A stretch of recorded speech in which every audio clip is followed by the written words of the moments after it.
د خیبر پښتونخوا سره تعلق لرونکي د دیر سیمې نه د پاکستان کرکټ ټیم فاسټ بالر نسیم شاه د انټرنیشنل ټیم د راتګ پورې مکمل د ژوند کیسه. السلام علیکم ګرانو مینوالو، څنګه یې؟ تاسو ته هرکلی دی په ابرار کرکټ ټي وي کې. نن به در سره د پاکستان کرکټ ټیم فاسټ بالر د نسیم شاه د ژوند مکمل قیصه شریک کوم. نسیم شاه د دیر لویر سره تعلق لرونکي په 15 فروری 2003 کې پیدا شوی و.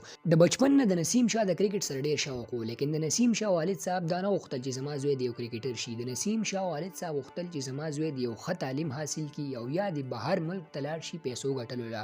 لیکن نسیم شاه د دې باوجود هم خپل کرکټ برقرار ساتلو، د کور نه پټېدلو او چپکې به هغه کرکټ کولی. قصه دغه رنګ بیانېږي چې یو ورځ د تکې تورې شپې پورې نسیم شاه خپل کور ته رانغلو.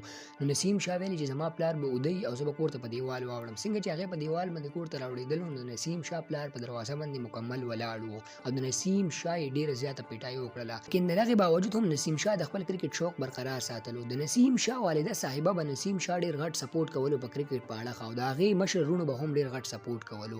لیکن نسیم شاه غوښتل چې زه د یو فاسټ بالر های کرکټر جوړ شم. په کوم سکول کې چې نسیم شاه سبق ویلو نو په دغه سکول کې د نسیم شاه د بالینګ هر طرف ته چرچې وي. د نسیم شاه ټیچرانو غوښتل چې نسیم شاه د یو داسې اکیډمي جوین کړي چې هلته کې هغه خپل کرکټ برقرار وساتي. لیکن په دیر لویر کې داسې اکیډمي نه وه چې نسیم شاه هلته کې خپل کرکټ شوق برقرار ساتلی و. هغه غوښتل چې زه د داسې اکیډمي جوین کړم چې هلته کې زما د کرکټ دا سکلز بقاعده رهنما شي. لیکن نسیم شاه ورونو او د هغې مور او د هغې چې کوم نور خاندان پلار هغه ټول رضا شول په دې باندې او دا لاړو د لاهور یو زبردست کرکټ سټیډیم ته او هلته کې د خپل د کرکټ مهنت برقرار وساتلو. د دغې نه پس د نسیم شاه مالي حالات دومره خراب وو چې هغه د خپل اکیډمۍ اخراجات هم نشو پوره کولی. لیکن زموږ د پاکستان لیجنډري کرکټ عبدالقادر هغه فری آف کاسټ او په هغه باندې 1 روپۍ هم وانغستل او د مهنت یې برقرار وساتلو چې دا خپل مهنت وکړي. د وخت تېرېدلو سره سره نسیم شاه ته په انډر 16 ډومېسټک ټورنمنټ کې د لوبېدلو موقع میلاو شوه. په دغه 8 میچونو کې نسیم شاه 32 وکټې حاصل کړي چې ټول خلک یې حیران کړل. د دې نه پس نسیم شاه په انډر 19 کې هم ځان دپاره ځای جوړ کړو او د هغې نه پس په 2018 کې انډین ډومېسټک ټورنمنټ لیول کې هم دته موقع میلاو شوله او په نومبر 2021 کې دته د پاکستان ټیم کې د لوبېدلو موقع میلاو شوله.